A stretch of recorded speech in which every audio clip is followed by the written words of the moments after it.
కార్మికులకి వైఎస్ఆర్సీపీ పార్టీ నాయకులకి కార్యకర్తలకి మిత్రులకి అందరికీ కూడా మేడే శుభాకాంక్షలు తెలియజేస్తూ మేడే అనేది ఒక చారిత్రాత్మకమైన దినం. ఈరోజు గొడ్డు చాకరీ మేము చేయలేమని చెప్పి పనిముట్లు కిందికేసి చికాగో అనే ఒక పట్టణంలో ఒక మార్కెట్లో బలవంతంగా పనులు చేపిస్తుంటే వాళ్ళు ర్యాలీలు చేసి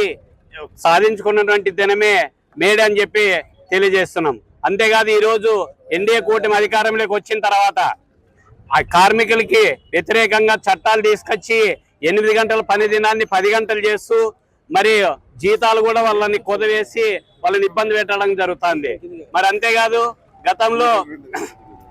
వైఎస్ఆర్సీపీ గవర్నమెంట్ అధికారంలోకి వచ్చిన తర్వాత వాలంటీర్లు అయితేనేమి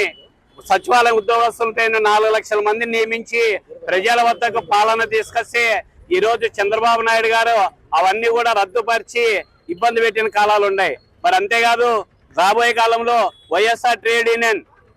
ఈ ప్రజల పక్షాన కార్మికుల పక్షాన పోరాటాలు చేసి వాళ్ళకి మద్దతుగా ఉంటుందని చెప్పి తెలియజేస్తూ ఈ రోజు ఈ యొక్క కార్యక్రమానికి విచ్చేసినటువంటి నాయకులకి వైఎస్ఆర్సీపీ పార్టీ నాయకులకి కార్మికులకి కార్యకర్తలకి మరి ప్రజాప్రతినిధులకి మళ్ళీ విలేకరులకి మిత్రులకి అందరికీ కూడా మరో